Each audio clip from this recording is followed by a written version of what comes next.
Dear students, in the last module we studied about ultraviolet and infrared photography.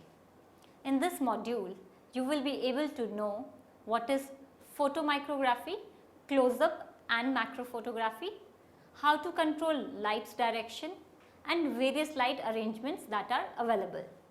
First, introduction.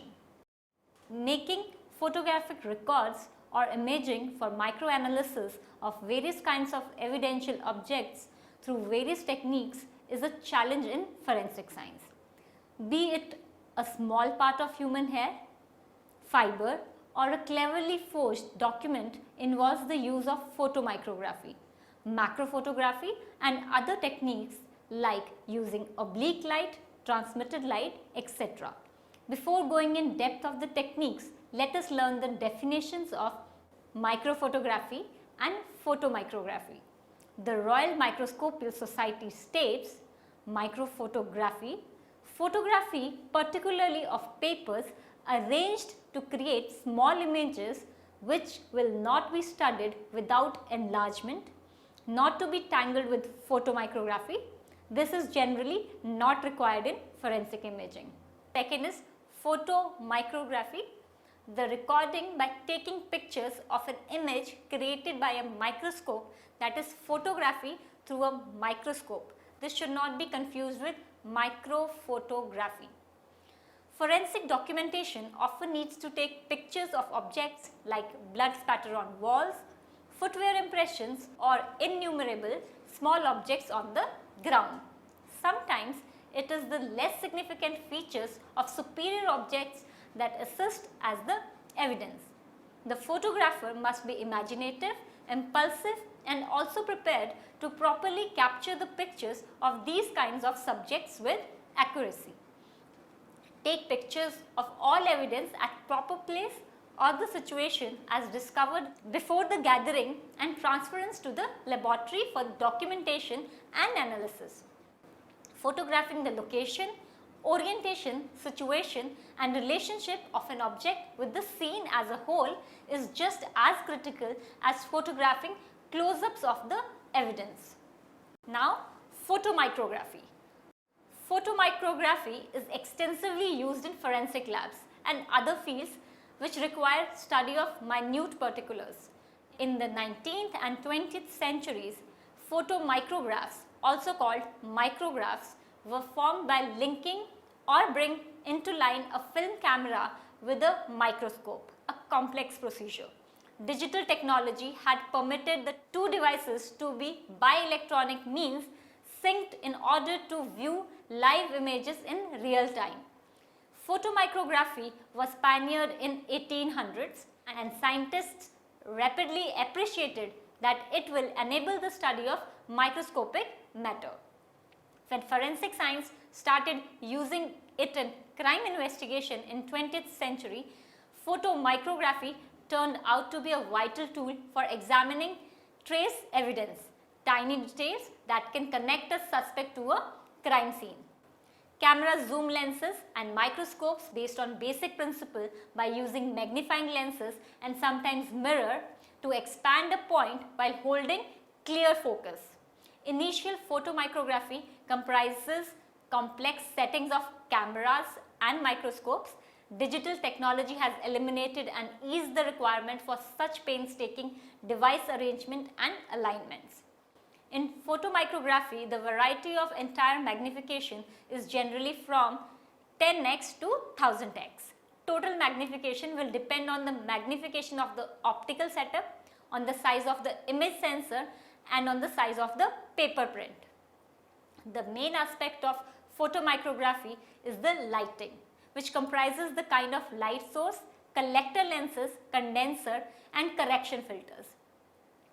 There are various different settings used for the purpose of photomicrography. The important center here is the arrangement of a digital camera and a compound microscope. Examples of consumer grade digital cameras are the Sony Cybershot, Nikon Coolpix and Canon PowerShot cameras and others. All given cameras have a serial link to a computer system and a non-removable zoom lens.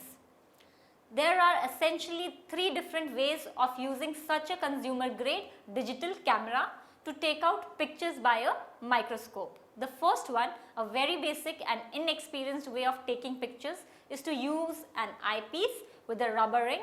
It is recommended to grip the camera body with one hand and use manual focusing. With some practice, it is likely to take quite reasonable images with this simple setup.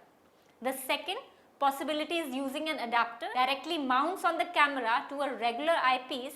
This is chiefly suggested if the optical arrangement needs a compensating eyepiece to entirely precise for lateral chromatic aberration. The third setup is same like second one. Here the camera is fixed on a phototube. The use of a phototube suggests the most even configuration and helps significantly to avoid vibration or camera shake. Viewing and capturing image from the camera. Instead of connecting the digital camera's video output to a TV monitor, we can also connect the video signal to a video frame grabber card, which is a part of a PC. With such a setup, a microscope can be easily used as a video microscope and record or grab images from video signal. We can also use a camera that connects a PC via Wi-Fi or a USB port. Using manual focus and aperture priority mode with the widest possible aperture or smallest f-stop number, which depends on the zoom setting, is beneficial along with the manual exposure mode. The brightness has to be adjusted in such a manner that exposure time of the camera is 1/100th second or faster. To confirm the correct color temperature, using grey filters and suitable blue filters is more appropriate.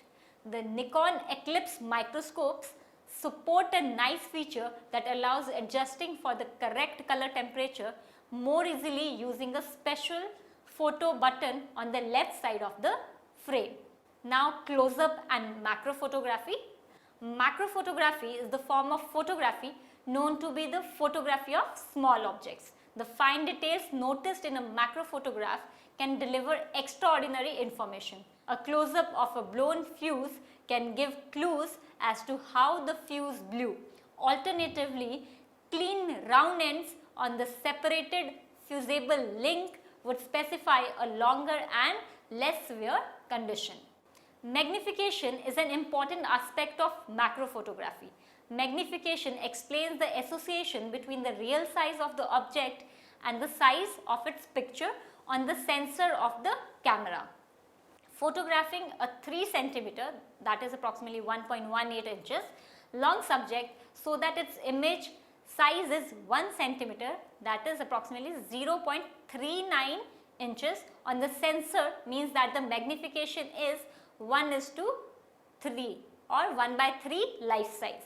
Dividing the size of the object's image on the sensor by the real size regulates the magnification. At 1:1 life size, the size of the object on the sensor is as higher as it is in the actual life. Macro photography is restricted to magnifications in the order of 1:10 to 1:1 life size. More enlargements are likely with a microscope. Larger than life size. Most macro lenses are maximally able to capture a 1:1 life size image of a subject on the camera's sensor. It is a macro lens only if it can achieve this 1:1 magnification. A low budget method to decrease the minimum focus distance is to extend the distance between the lens and the sensor by inserting extension tubes or an adjustable bellows. Extension tubes and bellows do not contain optical elements.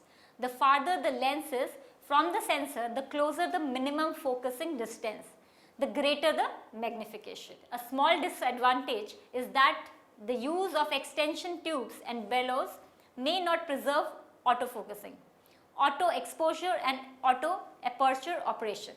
The maximally obtainable magnification can be calculated with a full equation, that is D, length of the set of the extension tubes or the bellows, plus F, focal length of the macro lens, divided by f, that is equal to magnification. For example, adding a set of extension tubes with a total length of 60 mm to a 60 mm macro lens will give maximally a magnification of 60 plus 60 divided by 60, that is equal to 2. By adding a teleconverter, an even greater magnification can be achieved. Application of a 2x teleconverter produces a maximum magnification of 4 and 2 stops loss in light intensity. Placing an auxiliary close-up lens or close-up filter in front of a macro lens is another option. Inexpensive screw-in and slip-on attachments provide close focusing at a very low cost. Most close-up lenses are marked with a plus D number in diopter unit, the power of the lens. The diopter or power of a lens is defined as 1000 divided by FD, where FD is the focal length of the lens measured in mm. Thus, a lens with a focal length of 50 mm has a diopter of 1000 divided by 50, that is equal to plus 20, and a plus 4 diopter close-up lens has a focal length of 250 mm, that is equal to 1000 divided by 4. The maximally obtainable magnification can be calculated with the equation 2f plus fd divided by fd. For example, coupling a plus 20 diopter lens with a 60 mm macro lens produces maximally a magnification of bracket starts 2 into 60 plus 50 bracket close divided by 50, which is equal to 3.4. Next is sharp images. Working with large magnification means that the subject is only a few centimeters in front of the lens. As magnification increases, depth of field decreases rapidly. Due to loss of light and depth of field considerations, a ring flash or twin light flash can be used. It will allow us to shoot at a smaller aperture for sufficient depth of field and a fast shutter speed.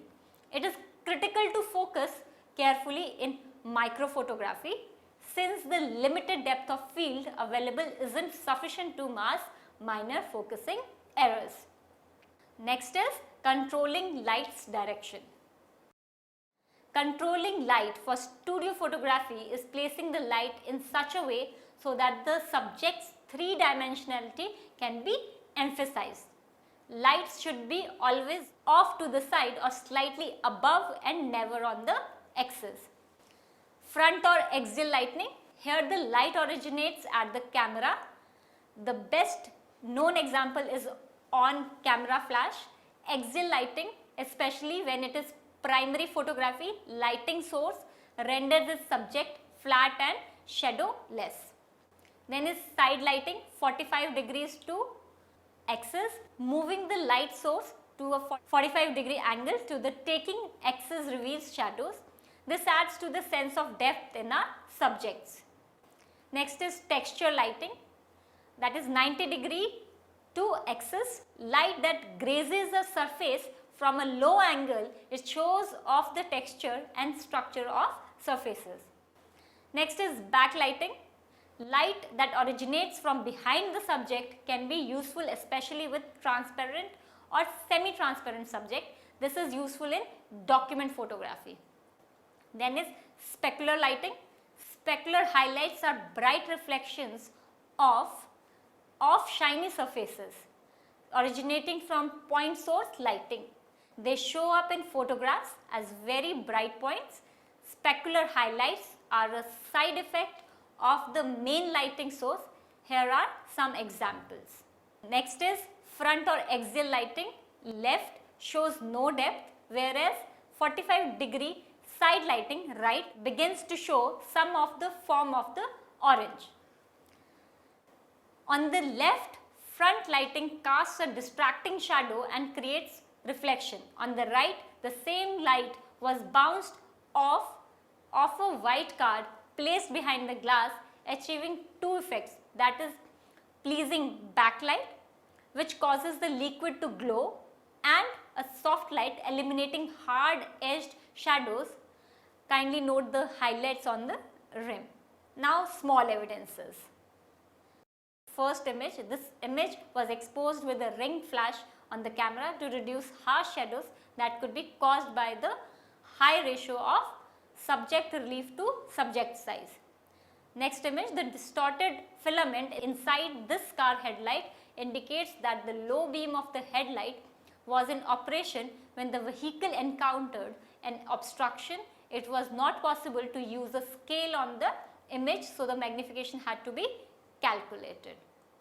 Include scales and references in images to enable post-process sizing and placement. First is built-in camera flash.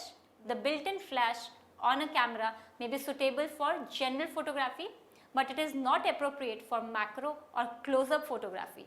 The lighting from these flashes is generally too direct and harsh. As such, the camera's built-in flash should be used as a last resort for macro or close-up photography. Second is hot shoe flash.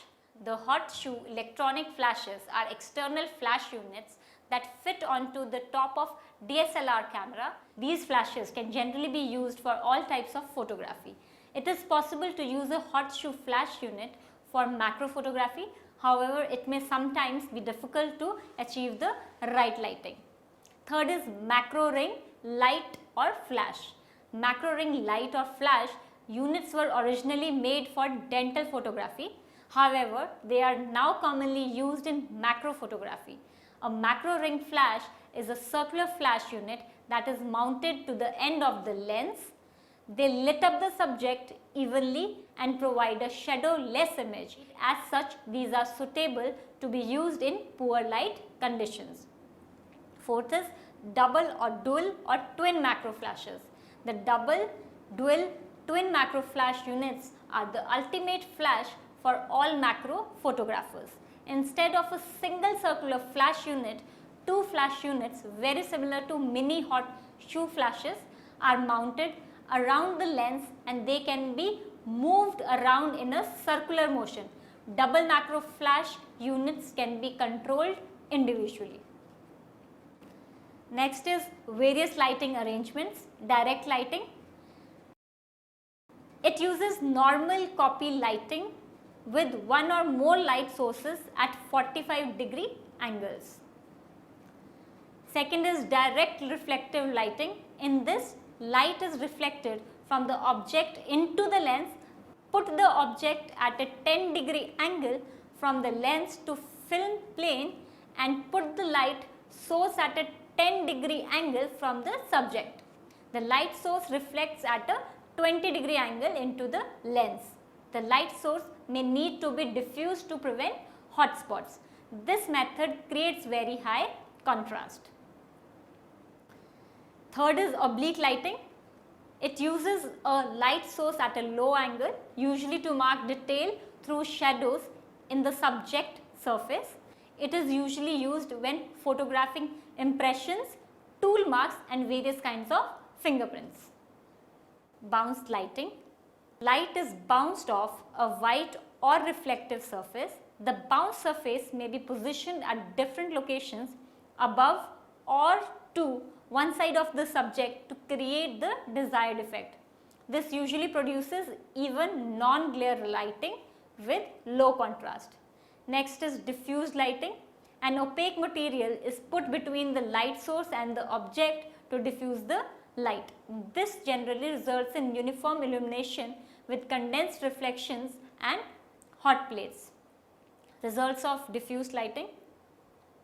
Next is transmitted lighting. With transparent subjects, the light source is transmitted through the subject towards the lens.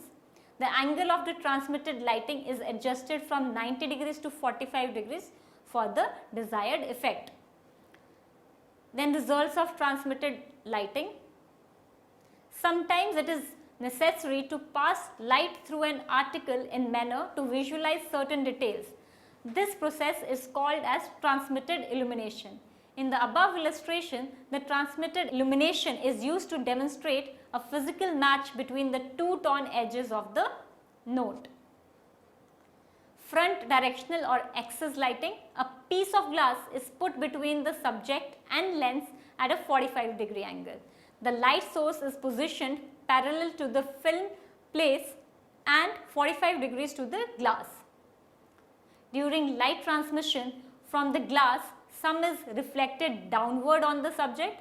This method is effective when photographing fingerprints on mirrors and into glasses or cups.